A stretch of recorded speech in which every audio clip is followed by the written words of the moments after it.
ভালো সময় আসার আগে ঈশ্বর আমাদের যেই সাতটি সংকেত দিয়ে থাকেন। নমস্কার বন্ধুরা, আজ চলে এসেছি আরও একটি নতুন ভিডিও নিয়ে। আশা করছি ভগবানের আশীর্বাদে সকলে ভালো আছেন, সুস্থ আছেন।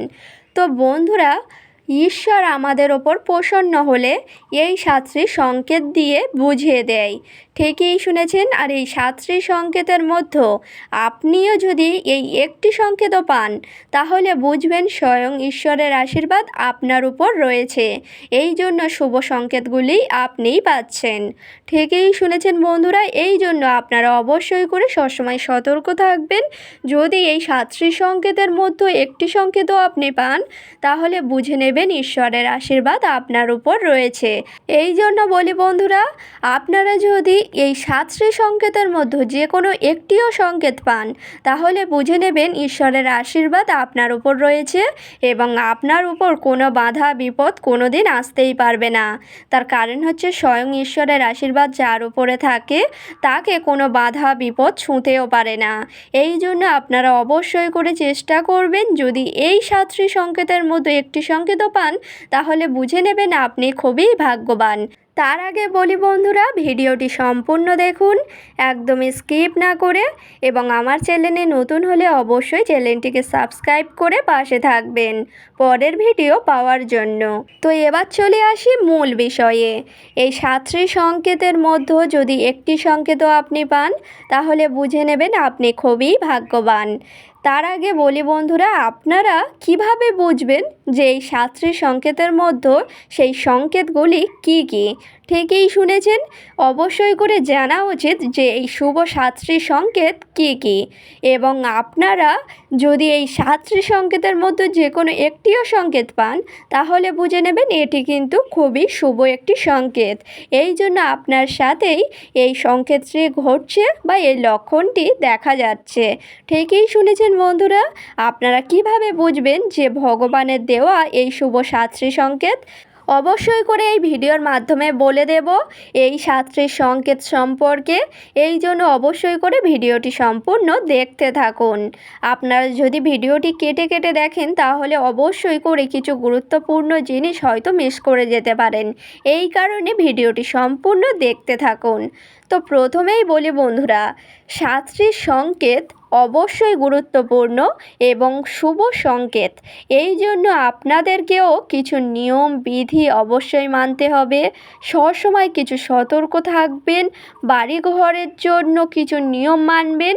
এই জন্য কিন্তু আপনারা সবসময় চেষ্টা করবেন বাড়ির সুখ শান্তি বজায় রাখার।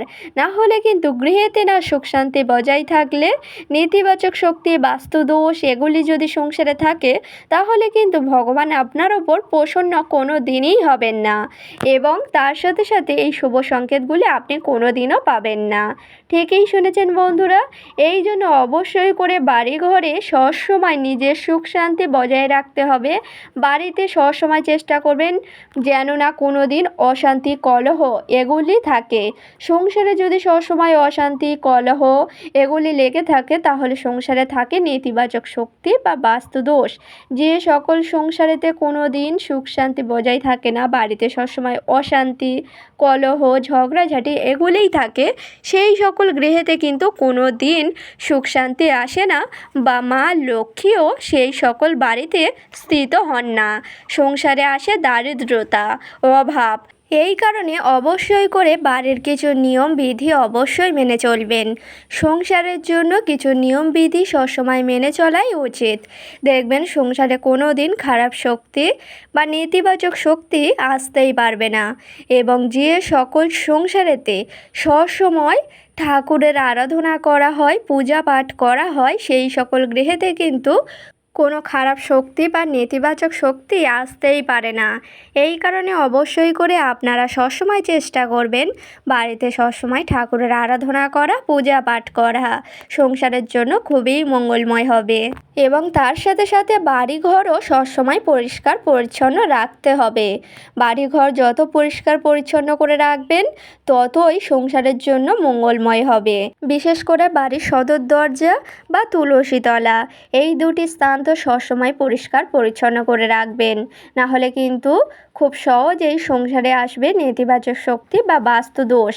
বাড়ির সদর দরজা এমন একটি স্থান, এই স্থান থেকে সকল দেবদেবী আমাদের গৃহেতে প্রবেশ করে। এই কারণে অবশ্যই করে আপনারা চেষ্টা করবেন বাড়ির সবসময় সদর দরজা ভালোভাবে পরিষ্কার পরিচ্ছন্ন করে রাখার, না হলে কিন্তু সংসারের জন্য খুবই অমঙ্গল হবে। তো বন্ধুরা, প্রথমেই বলি আপনারা কিন্তু সবসময় চেষ্টা করবেন বাড়িতে তাড়াতাড়ি ওঠার, ঘুম থেকে সকালে, এবং বাড়ির যে সকল কাজকর্ম থাকে সেগুলি সকাল সকাল পরিষ্কার করে নেবেন, এবং তার সাথে সাথে চান সেরে সকালের পূজা সকাল সকাল সম্পূর্ণ করে নেবেন। যে সকল গৃহেতে তাড়াতাড়ি ঘুম থেকে ওঠা হয়, বাড়ির কাজকর্ম তাড়াতাড়ি সম্পূর্ণ করে পূজা পাঠ করে নেওয়া হয়, সেই সকল গৃহেতে কোনো দিন খারাপ শক্তি বা নেতিবাচক শক্তি লাগে না। এই জন্য অবশ্যই বাড়িতে পূজা পাঠ সকাল সকাল সম্পূর্ণ করাই উচিত, এবং তার সাথে সাথে বাড়িঘর তো পরিষ্কার রাখতেই হবে, এবং বাড়ির সদর দরজা ও তুলসী তলা এই দুটি স্থান সবসময় পরিষ্কার পরিচ্ছন্ন করে রাখবেন। সংসারে কোনো দিন বাস্তু দোষ বা নেতিবাচক শক্তি আসতেই পারবে না। এই কাজগুলি বা এই নিয়মগুলি যদি নিত্যদিনের মতো মেনে চলতে পারেন, তাহলে কিন্তু সংসারে কোনো দিন খারাপ শক্তি বা নেতিবাচক শক্তি আসবে না, এবং মা লক্ষ্মী এবং সকল দেবদেবী আপনার বাড়িতেই স্থিত হয়ে থাকবেন, এবং মা লক্ষ্মী প্রসন্ন হয়ে আপনাকেই এই সাতটির সংকেতের মধ্যে যে কোনো একটি সংকেতও দিতে পারে। এই কারণে এই নিয়মগুলি অবশ্যই মেনে চলবেন। বাড়ির নিয়ম পূজা পাঠ যদি সময় মতো করেন বা সব কিছু মেনে চলেন, তাহলেই কিন্তু বাড়িতে ঈশ্বরের বাস হয়, এবং ঈশ্বর আপনার ওপর প্রসন্ন হয়ে এই সাতটি সংকেত দেখায়। ঠিকই শুনেছেন বন্ধুরা। এবার বলি বন্ধুরা, সাতটি সংকেতের মধ্যে কোন সেই সাতটি সংকেত, যার মধ্যে একটি সংকেতও আপনি পেলে আপনি খুবই ভাগ্যবান হবেন। প্রথমেই যেই সংকেতটি হচ্ছে বন্ধুরা, আপনারা যদি দেখেন যে স্বপ্নেতে ভগবান শ্রীকৃষ্ণকে, ঠিকই শুনেছেন, এটি কিন্তু শুভ একটি সংকেত। তার কারণ হচ্ছে স্বপ্নেতে ভগবানের দেখা মানে ভগবানের আশীর্বাদ স্বয়ং আপনার উপর রয়েছে। এই জন্য স্বপ্নেতে ভগবানকে আপনিই দেখেছেন, এটি কিন্তু অত্যন্ত শুভ একটি সংকেত বলেই মনে করা হচ্ছে। এবং দ্বিতীয় যে সংকেতটি হচ্ছে সেটি কিন্তু খুবই গুরুত্বপূর্ণ। আপনাদের বাড়ির যদি কাছাকাছি কোথাও গাছপালা থাকে, বা আপনাদের বাড়ির মধ্যে যদি কোথাও গাছপালা থাকে, তার মধ্যে যদি পাখি এসে বাসা বাঁধে, এটি কিন্তু অত্যন্ত শুভ এবং অত্যন্ত ভালো। এই জন্য এটিও খুবই শুভ একটি সংকেত। বাড়ির মধ্যে গাছের উপরে যদি কোনো পাখি এসে বাসা বাঁধে, এটি খুবই শুভ একটি সংকেত। এবং তৃতীয় যেই সংকেতটি হচ্ছে বন্ধুরা, সেটিও কিন্তু খুবই গুরুত্বপূর্ণ, আর সেটি হচ্ছে ভুল করেও যদি আপনাদের বাড়ির আশেপাশে যদি কোথাও দেখেন লক্ষ্মী পেঁচা, এটি কিন্তু মা লক্ষ্মীর স্বয়ং আশীর্বাদ। এই জন্য আপনিই এই সংকেতটি পাচ্ছেন বা আপনিই দর্শন পেয়েছেন। ঠিকই শুনেছেন, মা লক্ষ্মীর বাহন কিন্তু পেঁচা, আর পেঁচাকে যদি আপনি দেখেন তাহলে এটি অত্যন্ত শুভ একটি সংকেত। এর ফলেই কিন্তু আপনার শুভ সময় বা ভাগ্য বদলাতে চলেছে। ঠিকই শুনেছেন বন্ধুরা। এই জন্য লক্ষ্মী পেঁচা যদি কোথাও দেখেন, এটি অত্যন্ত শুভ একটি সংকেত বলেই মনে করা হচ্ছে। এবং 4 নম্বর যেই সংকেতটি হচ্ছে সেটিও কিন্তু খুবই গুরুত্বপূর্ণ। 4 নম্বর যেই সংকেত হচ্ছে সেটি যদি আপনাদের বাড়িতে যখনই পূজা পাঠ করতে যাবেন, যদি দেখেন কালো পিঁপড়ের আনাগোনা খুবই বেড়েছে, বা কালো পিঁপড়ে আপনাদের ঠাকুরঘর থেকে যাচ্ছে না, এটি কিন্তু ভগবানের একটি আশীর্বাদ। এই জন্য আপনাদের ঠাকুরঘরে কালো পিঁপড়ের আনাগোনা খুবই বেড়েছে। এবং 5 নম্বর যেই সংকেতটি হচ্ছে সেটিও কিন্তু খুবই গুরুত্বপূর্ণ। আপনারা হয়তো দেখবেন বাড়িতে টিকটিকি থাকে, কিন্তু হঠাৎ করে খুবই যদি টিকটিকের আনাগোনা বেড়ে যায়, এটিও খুবই শুভ একটি সংকেত। টিকটিকি যদি ঠাকুর ঘরে, আপনাদের রান্নাঘরে এবং আপনাদের বেডরুমে যদি সবসময়ের জন্য ঘোরাফেরা করে বা আনাগোনা বেড়ে যায় টিকটিকির, এটিও খুবই শুভ একটি সংকেত। এটিও মা লক্ষ্মীর শুভ একটি সংকেত বা আশীর্বাদ বলেই মনে করবেন। এবং 6 নম্বর যেই সংকেতটি হচ্ছে সেটি হচ্ছে সকালে যদি ঘুম থেকে ওঠার সাথে সাথে চোখ খুলে বাড়ির সামনেতে যদি ভুল করেও দেখেন কোনো গোমাতা চলে এসেছে, এটি কিন্তু স্বয়ং আশীর্বাদ ভগবানের।